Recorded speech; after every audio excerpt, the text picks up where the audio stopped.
Hollywood has never been short on drama, but few names in the business carry as many battle scars or as many enemies as Sylvester Stallone.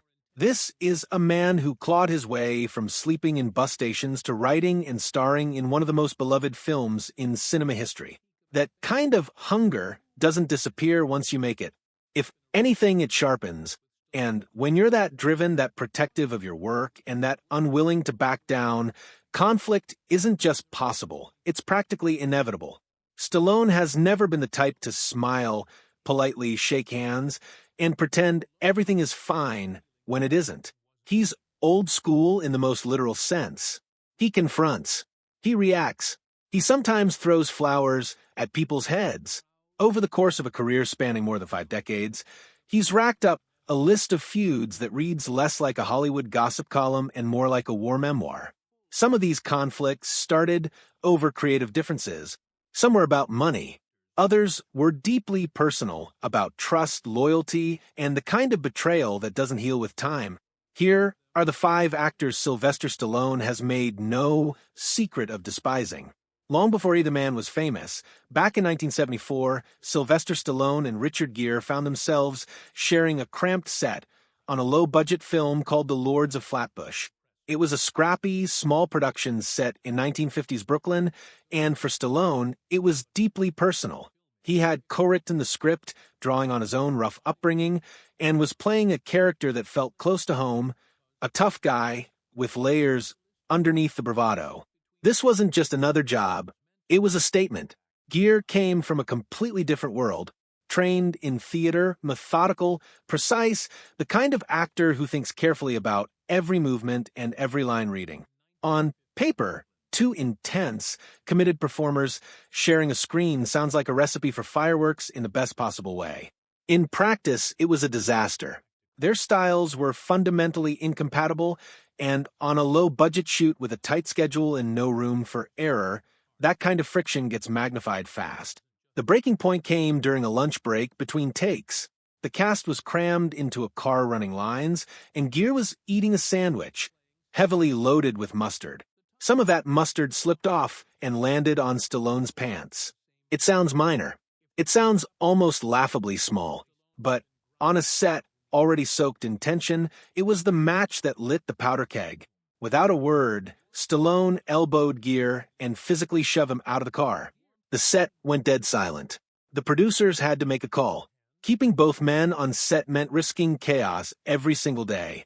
They sided with Stallone. His connection to the material was simply too deep, and Gere was let go. His scenes were res hot, his role was recast, and the official explanation was the classic Hollywood catch-all: creative differences. But anyone who was there knew exactly what had happened. Both men went on to enormous careers. Stallone had Rocky. Gere had American Gigolo and An Officer and a Gentleman. But that moment in the back of a car over a mustard stain cemented a cold and lasting dislike between them. Sometimes the smallest sparks leave the longest burns. There was a time when Sylvester Stallone and Bruce Willis stood at the very top of Hollywood's action mountain together. Stallone had Rocky and Rambo. Willis had John McClane. Between them, they had essentially written the blueprint for what a cinematic tough guy looked and sounded like for an entire generation of moviegoers. They weren't just colleagues. There was genuine mutual respect, an understanding that they had each earned their place. When Stallone conceived The Expendables in the late 2000s, it came from a real place of love for that era. Action films had changed. The landscape had shifted towards superheroes and CGI spectacle, and the old-school muscle and grit style was fading. The Expendables was a deliberate throwback, a chance to gather the legends and remind audiences what made those movies special. The first film was a hit, pulling in over $270 million worldwide. The second performed even better. The whole project was built on a foundation of camaraderie, on the idea that these men were there for the love of it, not just the paycheck. Willis was on board from the beginning, playing a CIA operative named Church. He seemed to understand the assignment. Then came the negotiations for The Expendables 3, and everything changed. Willis's representatives came back, with a demand of $4 million for 4 days of work, effectively $1 million per day, with zero flexibility and zero willingness to negotiate. In Hollywood, large paychecks are nothing new, but this one felt different, and Stallone felt it personally. The entire spirit of the project was built on the idea that everyone was taking a little less because they believed in something bigger than the money. Willis's demand, in Stallone's eyes, wasn't just a business position, it was a rejection of everything the franchise stood for. It signaled that Willis didn't care about the brotherhood, the nostalgia, or the mission. He saw it as a transaction, pure and simple. Stallone didn't cave. Willis was cut from the film, his character written out, and Harrison Ford was brought in as a replacement. Ford showed up prepared, enthusiastic, and professional, a contrast that Stallone was very happy to point out publicly. He went on record calling Willis greedy and lazy, a remarkably blunt statement by Hollywood standards where such things are usually handled quietly and behind closed doors. The friendship, or at least the working relationship, was finished. The Expendables 3 still made money, but the heart of the thing had visibly cracked, and no sequel could fully repair it. Of all the entries on this list, the falling out between Stallone and Eddie Murphy is the most genuinely tragic, because it started with something real. These two men were actually friends, not in the performative red carpet sense, but legitimately close. In the late 1980s, both were at the peak of their powers. Stallone owned action films. Murphy owned comedy. They moved in the same circles, showed up to the same events, and seemed to genuinely enjoy each other's company. It was the kind of friendship that's actually rare in an industry built on competition and insecurity. Then came Beverly Hills Cop 2 in 1987, and with it, the rumors. Stallone's wife at the time, Bridget Nielsen, had a role in the film. She was a striking magnetic presence, and as the production went on, whispers began circulating on set that she and Murphy had grown unusually close. Whether those rumors had any basis in truth is something only the people involved could say for certain. But in Hollywood, perception spreads faster than fact, and before long the tabloids had picked it up and the story was everywhere. For Stallone, it didn't ultimately matter whether anything had actually happened.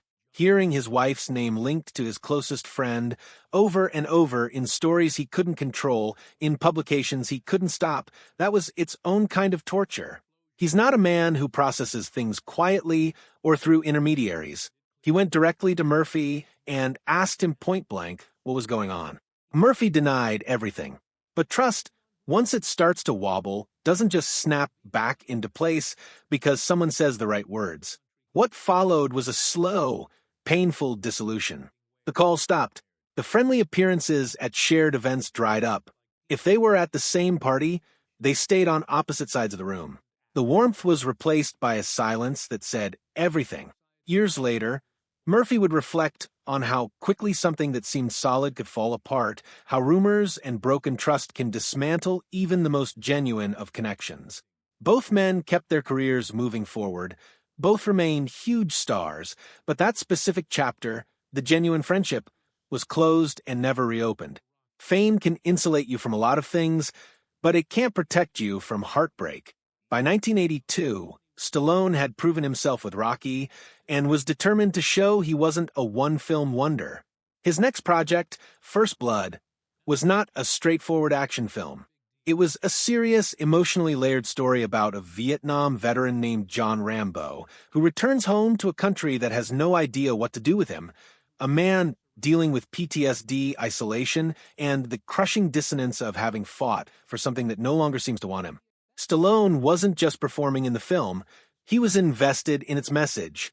After the battles he had fought to retain creative control over Rocky, he was not about to let this one get away from him either. Enter Kirk Douglas, genuine Hollywood royalty. Spartacus, Paths of Glory, 5 decades of iconic roles. When Douglas expressed interest in playing Colonel Sam Troutman, Rambo's former commanding officer, it seemed like a coup.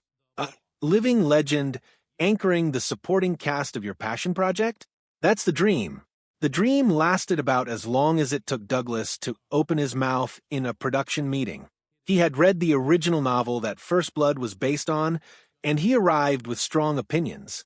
In the source material, Rambo dies, shot by Troutman at the end. Douglas wanted that ending restored, not as a suggestion, not as a creative conversation. He demanded it. He felt it gave the story more dramatic weight, and conveniently gave his character the defining moment of the entire film. Douglas made his position known in ways that created chaos on set. He spoke about himself in the third person in meetings, pushing for changes to lines and scenes, bringing his own rewrites, and expecting them to be taken seriously. Director Ted Kotcheff found himself trapped between two immovable forces: a new generation star with total creative investment in the project and an old-school legend who had spent 50 years being the most important person in any room he entered. Stallone was furious. He had worked too hard, fought too many battles, and cared too much about what this film was trying to say to let anyone rewrite its soul at the last minute. Eventually, Kotcheff sat Douglas down and told him plainly, "This is the movie we are making, and if you're not able to commit to that, you should leave."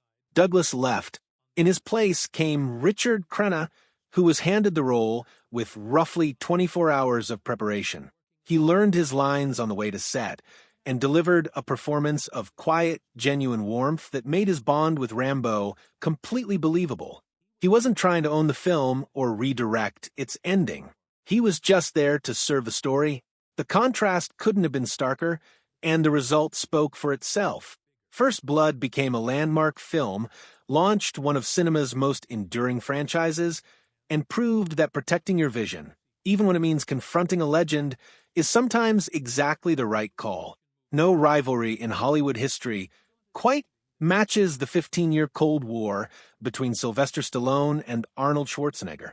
It started at the 1977 Golden Globes, on what should have been one of the best nights of Stallone's life. Just months earlier, he had been genuinely desperate, broke, out of options, staring down a future that looked nothing like his ambitions. Then Rocky arrived and changed everything. He walked into that ceremony nominated for both Best Actor and Best Screenplay, which almost never happens. This was his moment. Then a large Austrian man walked over and introduced himself. Arnold Schwarzenegger, new talent of the year. Stallone looked at him and didn't take him seriously, just another big guy trying to break into the business. Then the awards started being announced, and Rocky didn't win. Not once. Meanwhile, Schwarzenegger took home the Golden Globe for New Star of the Year, and according to Stallone, spent the rest of the evening visibly enjoying every time Rocky came up short. It got under Stallone's skin badly enough that he reportedly grabbed a nearby bouquet of flowers and threw it at Schwarzenegger. That was the beginning. What followed was one of the most relentless and genuinely entertaining competitive rivalries in entertainment history. The 1980s became their personal arms race. Stallone dominated early with sequels to Rocky and Rambo, building himself into an icon. Schwarzenegger watched, calculated, and came back swinging with Conan the Barbarian, The Terminator, and Predator. Every major release felt like a deliberate counterpunch. People in the industry began talking about the two men trying to actively undermine each other's projects, each tracking the other's box office returns like a general monitoring enemy troop movements.